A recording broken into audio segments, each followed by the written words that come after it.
ಅನ್ಕೊಂಡಾಗಲ್ಲ ಕಣೆ, ಆ ಹಳ್ಳಿ ಮುಖಿ ಸಾವಿತ್ರಿ ಕೋರ್ಟ್ ಕೊಟ್ಟಿರೋ 1 ತಿಂಗಳನ್ನ ಒಂದು ಜನ್ಮ ಮಾಡ್ತಾಳೆ ನೋಡ್ತಿರೋ. ಚಿಕ್ಕಮ್ಮ ಪದೇ ಪದೇ ಅದನ್ನೇ ಹೇಳ್ತಾ ಇರ್ಬೇಡಿ. ನಾನು ನಮ್ಮಪ್ಪ ಅವರು ಅವಳ ಕಡೆ ತಿರುಗು ನೋಡಲ್ಲ. 1 ಸರಿ 2 ಸರಿ ಪದೇ ಪದೇ ಅವ್ರ ಕಣ್ಮುಂದೆ ಚಿಟ್ಟಿ ತರ ಹಾರಾಡ್ತಾ ಇದ್ರೆ ಗಂಡಸ್ರ ಮನ್ಸು ಇರುತ್ತಾ? ನೆಪ ಮಾಡ್ಕೊಂಡು ಗಳಿನ ಸರ್ತಿ ನಿಮ್ಮಪ್ಪನ ರೂಮ್ ಹೋಗೋದು, ಅದಕ್ಕೆ ಬಳೆ ಸದ್ದು, ಹೂವಿನ ಘಮ ಘಮ ವಾಸನೆ, ಸೆರಗಿನ ಗಾಳಿ ಯಾವ ಗಂಡಸರನ್ ಬೇಕಾದ್ರೂ ಬೀಳ್ಸತ್ತೆ. ಅಲ್ಲಿಗೆ ಎಲ್ಲ ಮುಗೀತು.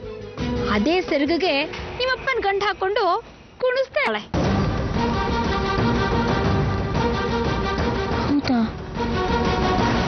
ಈ ವೀಕ್ನೆಸ್ಗೆ ನಾವೇನು ಮಾಡಕ್ಕಾಗಲ್ಲ ಅಮೃತ. ಸಾವಿತ್ರಿ, ಲಾಂಡ್ರಿಗೆ ಬಟ್ಟೆ ಕೊಟ್ಟಿದ್ಯೇನೆ, ಒಂದ್ಸತಿ ಚೆಕ್ ಮಾಡ್ಕೋ. ಕೊಡಿ ಅಕ್ಕ. ಬೇಡ ಬೇಡ, ಪರವಾಗಿಲ್ಲ ಕೊಡಿ, ನಾನು ಹೊರಗಡೆ ಹೊಡಿನಿ, ಹಾಗೆ ರೂಮಲ್ಲಿ ಇಟ್ಟೋಗ್ತೀನಿ. ಕೊಡಿ. ಹೊರಗಡೆ ಹೊರಟಿದ್ಯಾ? ನಿಮ್ ಬರ್ತಾ ದಾರಿನಲ್ಲಿ ಮೆಡಿಕಲ್ ಶಾಪ್ ಸಿಗತ್ತಲ್ಲ, ನಂಗೊಂದು ಮೆಡಿಸಿನ್ ತಂದು ಕೊಡ್ತೀಯಾ? ಯಾವ ಔಷಧ? ಮೆಡಿಫಾರ್ಮಾ 250 mg. ಬರ್ಕೊಳೆ, ನೆನ್ಪಿರುತ್ತೆ, ಬರ್ಕೋ.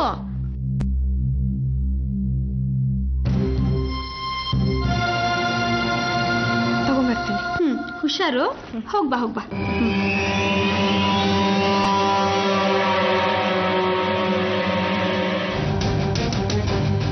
ಗಂಡನ ಮೃತ್ಯುನ ಹೆಂಡ್ತಿನೇ ತರ್ತಾಳೆ. ಹೆಸರಿಗೆ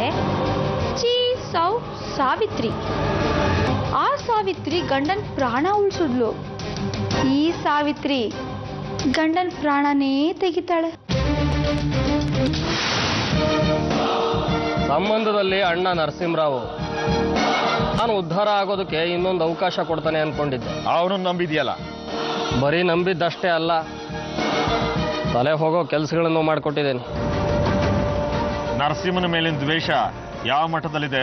ವಾಸ್ಕ್ ಹಾಕೋ ಮಟ್ಟದಲ್ಲಿದೆ. ಕಚ್ಚಡ ಅವನು. ನಮ್ಮ ಅಪ್ಪಂಗೂ ಮೋಸ ಮಾಡಿದ್ದ. ಕೆಲಸ ಆಗಬೇಕಾದ್ರೆ ಉಪಯೋಗಿಸ್ಕೊಳ್ಳೋದು, ಆಮೇಲೆ ಬಿಸೋದು. ಅವಕಾಶ ವಂಚಿತನಾಗಿ ಬೀನಾಯಿ ತರ ಅಲೀತಾ ಇದೆಯಾ?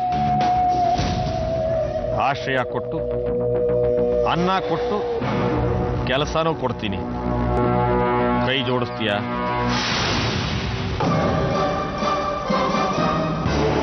ಹೊಸದೇನೂ ಅಲ್ಲ, ನರಸಿಂಹನ ವಿರುದ್ಧ ಇರೋ ಹಳೇ ದ್ವೇಷದ ಕಿಡಿನ ಹೊತ್ಸೋದು, ಅವನ ಮನೇನ ಉರ್ಸೋದು.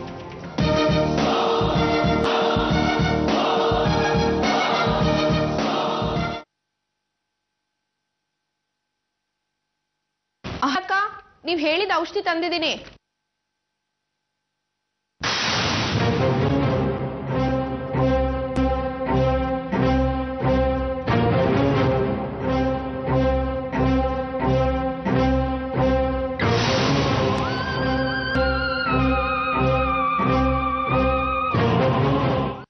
ಎಲ್ಲ ಗಂಡಸರ ಹಾಗೆ ನನಗೂ ಮಲ್ಲಿಗೆ ಹೂವು ಅಂದ್ರೆ ತುಂಬಾ ಇಷ್ಟ.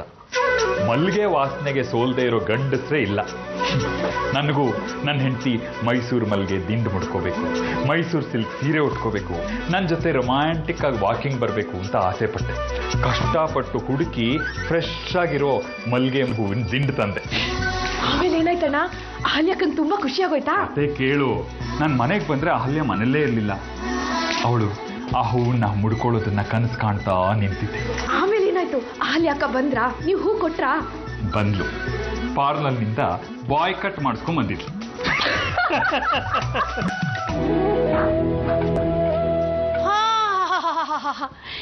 ಇದೇನಪ್ಪ, ಮನೆ ತುಂಬಾ ದುಂಡು ಮಲ್ಲಿಗೆ ವಾಸನೆ ಬರ್ತಾ ಇದೆಯಲ್ಲ ಅನ್ಕೊಂಡೆ. ಇದೇನಾ? ದೇವಸ್ಥಾನಕ್ಕೆ ಹೋಗ್ತಿದ್ಯಾಮ್ಮ? ಅಯ್ಯೋಯ್ಯೋಯ್ಯೋಯ್ಯೋ, ನಾಚಿಕೆ ಪಟ್ಕೋತಾ ಇರೋದು ನೋಡು. ಮನೆ ದೇವರಿಗೆ ಮಲ್ಲಿಗೆ ಹೂವಾ? ಈ ಪರಿಮಳಕ್ಕೆ ಪೊಂಗಿ ಊದಿದ ಹಾವಿನ ತರ ನಮ್ ನರಸಿಂಹ ತುಗಾಡ್ತಾ ಇರ್ತಾನೆ. ಹೋಗಿ